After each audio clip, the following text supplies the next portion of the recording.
Hello everyone, let's do a very conceptual question that is based on decarboxylation of beta-keto acids. So here we have two beta-keto acids which are isomer of each other. These are a structural isomer. And the question is, which will undergo decarboxylation easily on heating? Okay, so we know that beta-keto acid, basically beta-keto acids undergo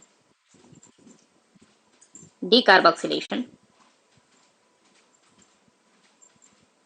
simply on heating.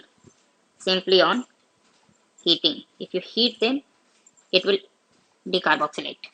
It means it will lose CO2 gas. Okay, now we have two beta keto acid. This is the first one and this is the second one. We have to check. Now whenever beta keto acid undergo decarboxylation, it undergoes decarboxylation through a cyclic transition state. Okay, so let's try for the first one. Let's make the cyclic transition state. In the first case we have,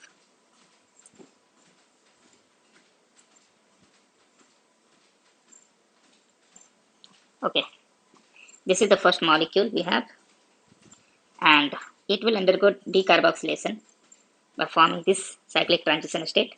This bond will make bond with this hydrogen. This bond will be broken down. This bond will shift there. Okay, so let me draw the cyclic transition state. It will look like this.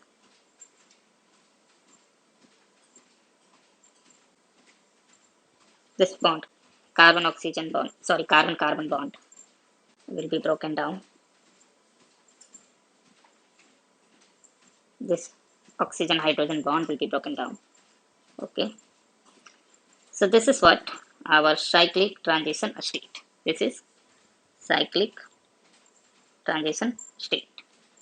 Okay, and on decarboxylation, what will happen? If it will decarboxylate, this CO2 will get removed. Okay, and then we'll get this enol plus CO2. This is the enol that we are getting, this enol. Okay, now this enol has sp2 carbon. This carbon is what? sp2 carbon on bridgehead position. Okay, which is violating the Bredt's rule.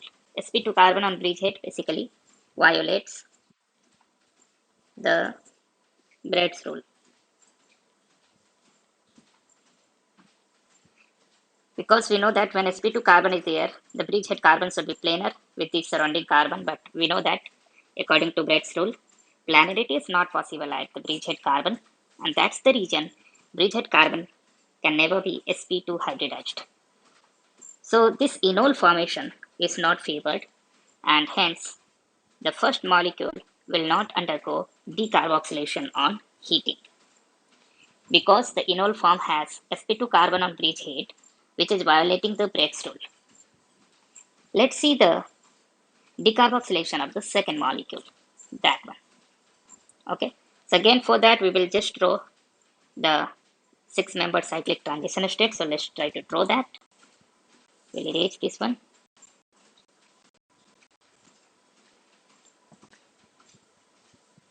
Okay, so let's draw the 6-membered transition state.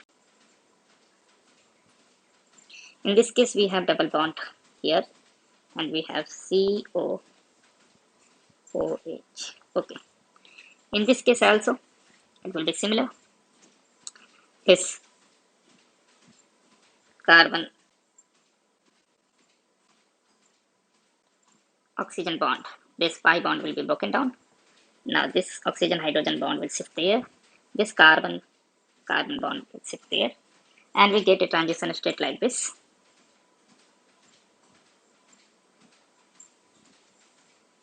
The transition state will look like this. Let me draw it.